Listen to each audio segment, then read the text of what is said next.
All right, so I have a particle traveling along a line defined by these two little formulas here. So the x-coordinate of the particle is determined by the formula 4 plus t, where t is time. We just think of it as time. And the y-coordinate is determined by this formula, -1 plus 3 times time. And we can make a little table with t, x, and y, where we'll see where's the bug at 1, 2, 3, and so on, or the particle or whatever.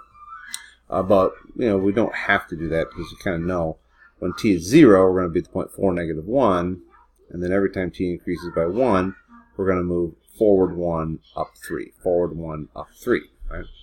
So anyways, the question is, in this particle's path, when is it the closest to this point right here? Okay. So let's see. We'll mark our time equals 0 here, and then it was forward 1, up 3, forward 1, up 3, forward 1, up 3, and then we're going backwards.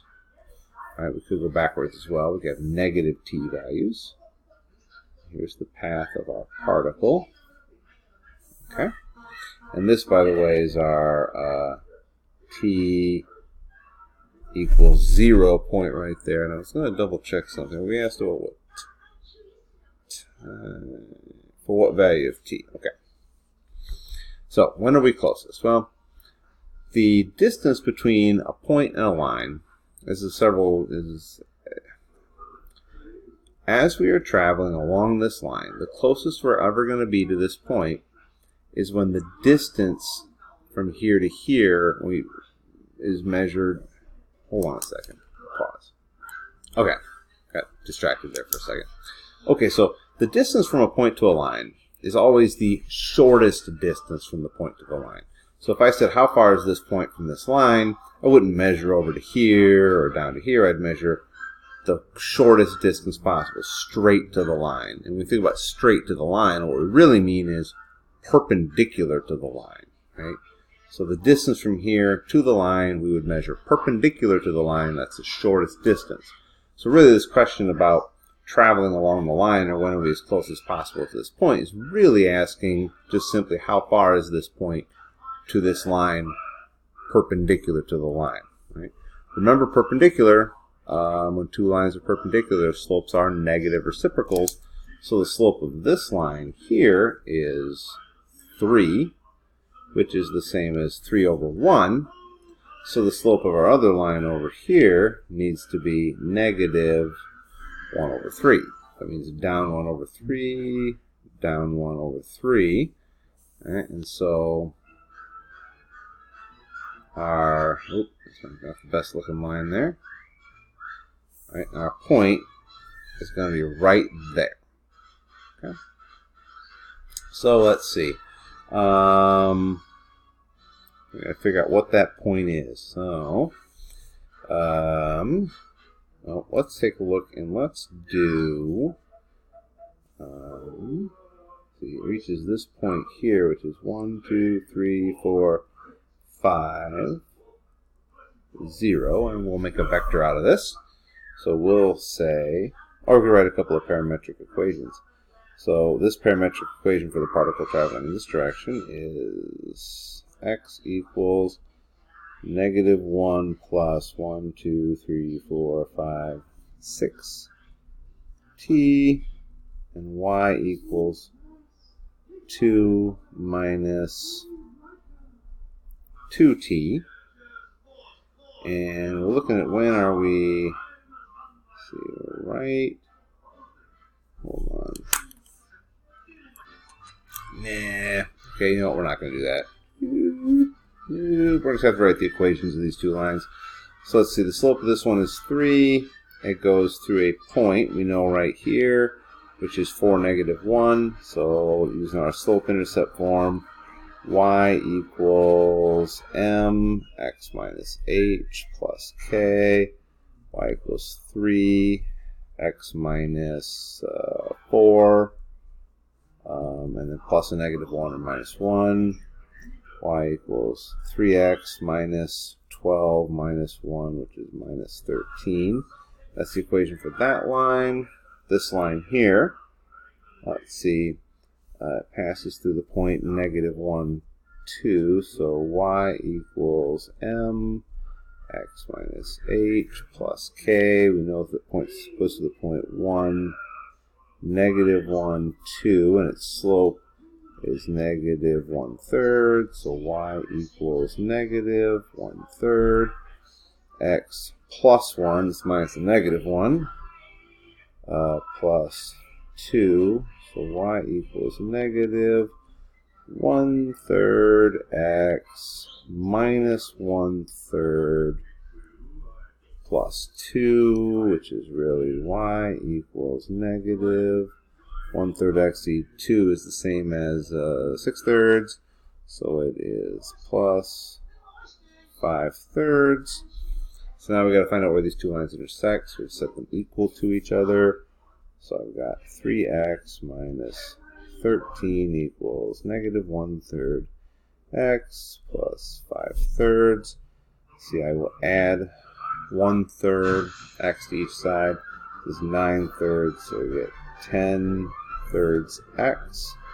And then we're going to add 13 to each side. And 13 is 39/3. It's 44/3. Then we'll divide by 10/3, which is really the same as multiplying by 3/10. So 44/3 times 3/10. These are going to cancel. We'll get 22/5. So x coordinate is 22/5, and we'll plug that into one of our equations. Y equals 3 times 22. Let's check, by the way, 22/5, which is a little bit over. See, 22/5 is a little bit bigger than 4. 1, 2, 3, 4, and a little bit more, so that adds up. Looks all right. Plug it back into one of our equations. Minus 13. See, that'd be 66/5 minus 13. And 13 is the same as 65/5. So 66 minus 65 is y equals 1/5. And if we look here, also looks just to be a little bit over there. That's all right. So the point here is 22/5, comma 1/5. That's the place where they intersect. But what we're asking is when does that particle reach that point at what time, right? So now we have to go back to our original parametric equations and figure out when do these equations output 22/5 or 1/5. So that means when does 4 plus t equals 22/5? Well, 4 plus t equals 22/5. Subtract 4 from each side. 4 is the same as 20/5. So that's t equals 2/5. And we should get the same answer with the other one, so let's double check. And that was negative 1 plus 3t. So negative 1 plus 3, negative 1 plus 3t equals 1/5. So when does the y coordinate equal 1/5? We should get the same t value if we've done everything correctly. See, we're going to add 5/5 to each side. That's 6/5. Then we'll divide by 3, and we get 2/5. So it works. So at t equal to 2/5, we plug 2/5 into either of these two equations. We output the point 22/5 and 1/5, which is the point where these two lines intersect, which is the point where this line here is perpendicular, meaning that the distance is as short as possible right here. Right? So again, just to review what we did, we wanted to find out basically at what point would we draw a line from this point down to this line so that it's perpendicular. Because when the line passing down through here to this other line is perpendicular, that's when this point is closest to this line, or this line is closest to this point. Right? So as we're traveling along, when we hit the point where our distance from wherever we are up to this point is measured perpendicular, then that's as close as we're going to get. So we had to come up with the equation for this line. We had to come up with an equation for this line, a single y equals mx plus b equation, not our parametric equations. So we came up with our two equations. Here they are.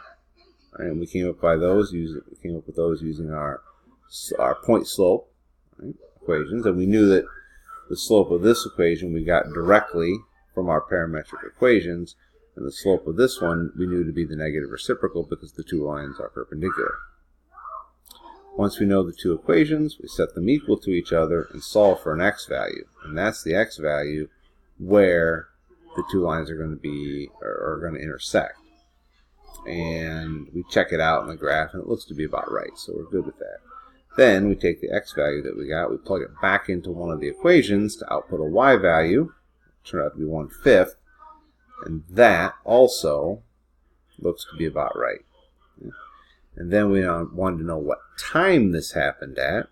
Right? So we have to go back to our original parametric equations and say, what value of t will output this x value, what value of t outputs this y value. And we go back and solve those two equations. Now, a couple things. We didn't have to solve for both of these. We could have just solved one of them, right? Because it should happen at the same t value that we output both of those x and y coordinates, but it's a good double check. Also, over here, when we plugged our x value back into one of the equations to output a y value, we could have double checked by plugging that same x value into the other equation as well, and we should get the same y value. Right? So there's all sorts of ways to kind of double check your work here. So the skills you're looking at are, first of all, writing equations, right, to match a line, writing a y equals mx plus b equation to match a line, by first using the point slope equation. So writing equations using point slope.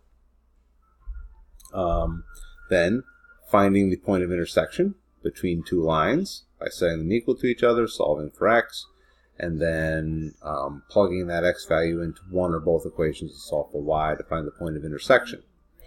And then finally, I mean, this is kind of a little more oddball, but finding the value of t that outputs a particular point given two parametric equations. Several skills here all wrapped up into one.